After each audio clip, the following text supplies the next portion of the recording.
Or what? You're you're the one that came up with all the information. I'm just a sidekick. Go girl. That's right.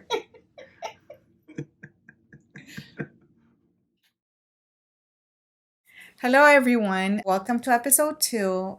Today, we'll be discussing some tips on spending money. Well, actually, not spending money, I guess, is a better way of looking at it. Not spending. Well, it's true. Spending money is bad. It's more like tips on not spending money, I guess. um, you need to be very wise about spending money. Do not overspend. You need to also live within your means.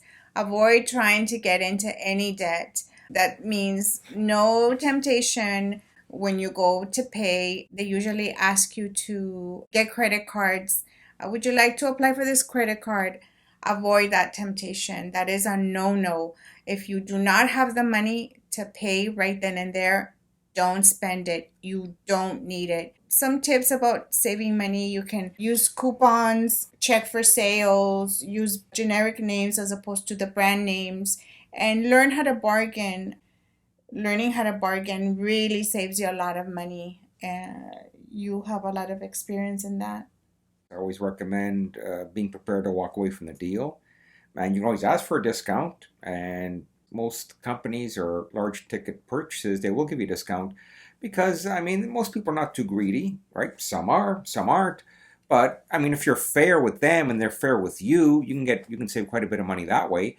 Most important thing is just again be able to walk away from a deal because what if it's a bad deal? So if you're desperate, you're going to spend more. That's the bottom line. So try not to be desperate and always do lots of research ahead of time, especially if it's a big ticket item. The higher the price, the more research you should be doing. And a lot of people go there and they just walk in and they depend on the person selling them. They can help you a bit, but their interest may not be the same as yours. So I strongly recommend being friendly and doing a lot of research and as much research as you can ahead of time and do some comparative pricing and also see if it's the right item for you.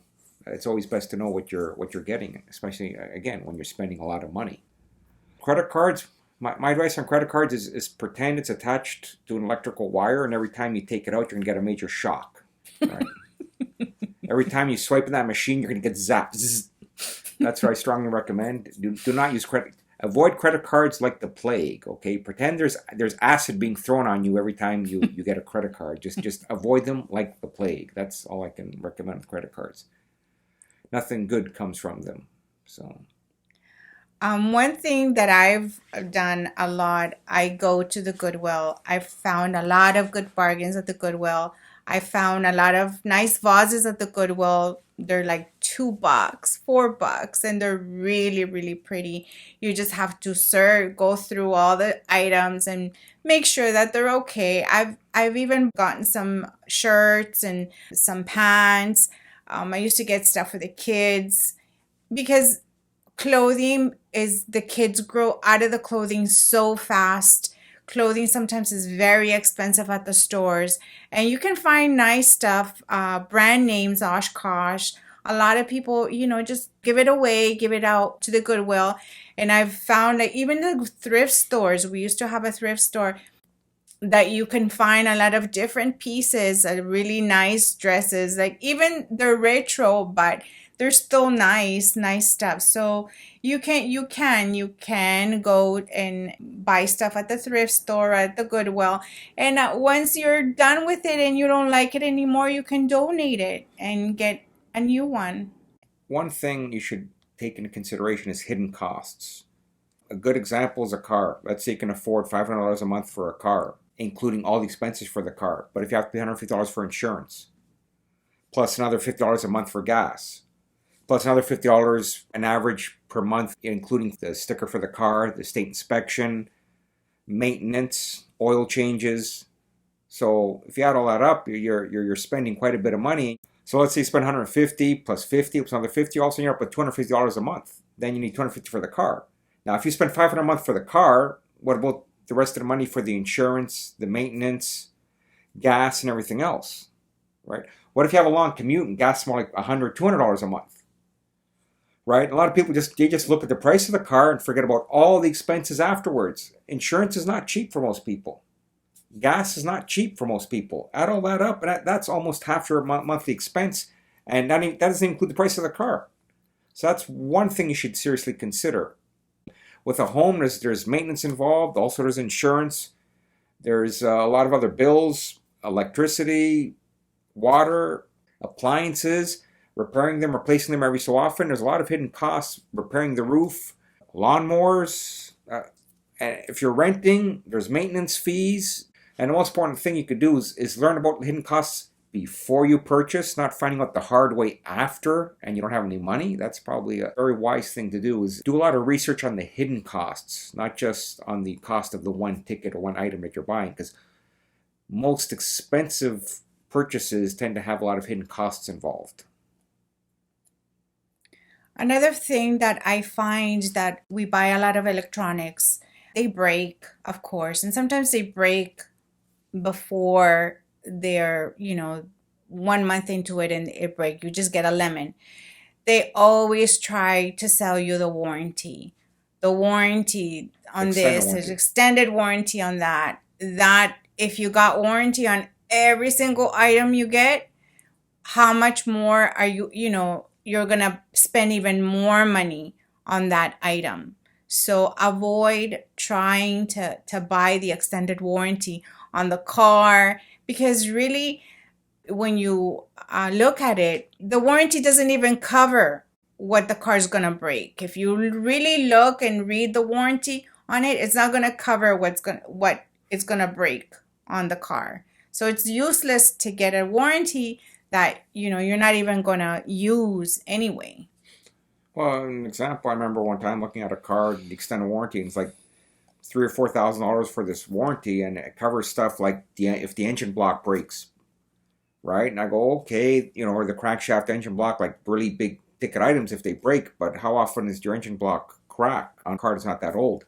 But it didn't cover seals, it didn't cover labor, and it was prorated after a certain amount of time. You probably still end up spending thousands of dollars over and above the $1,000 you spend on the warranty for a part that rarely breaks down. And of course, it would be expensive if it broke down, but it would also be expensive if your car just randomly blew up into a million pieces. I mean, that could also be expensive fix, but it normally doesn't just randomly just blow up into a million pieces. I remember reading one time, I think the research is 5 cents of every dollar in extended warranty is actually paid out on the warranty. The other 95 cents is pretty much profit. There are exceptions to the rule. If I had a really good deal on extended warranty, I'd consider it. But sometimes they're so expensive. It's like they're more expensive than what I'd probably pay for repairs.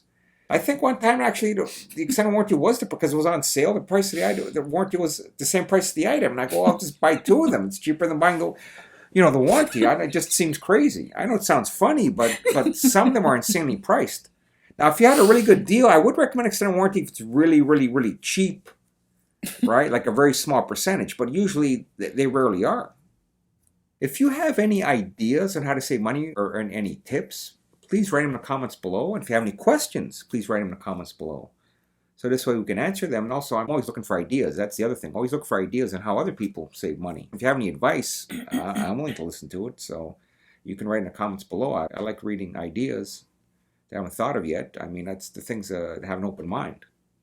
Anything else you're going to add? No, that's it. Stay in school, kids. Anything else? That's all I had. Thanks for watching. I hope you enjoyed this episode, and hopefully you'll tune in for the next one, which will be coming very soon. Okay, it's the bloopers reel. I have to push stop here. Stop. I push this, and at the car wash. Whoa. Any more? So you start this one? Why am I going to start? I don't know what we're discussing. You said we were going to discuss spending money. But you're the one who wrote all the notes. Okay. Wait, am I saying it or are you saying it? I am. Our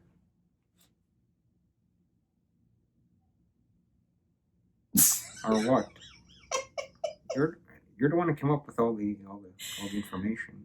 I'm just a sidekick. Go girl. That's right. No. No more money saving tips. That's it. That's all I had. That's it. We got to have more than that about saving money. That's all I had.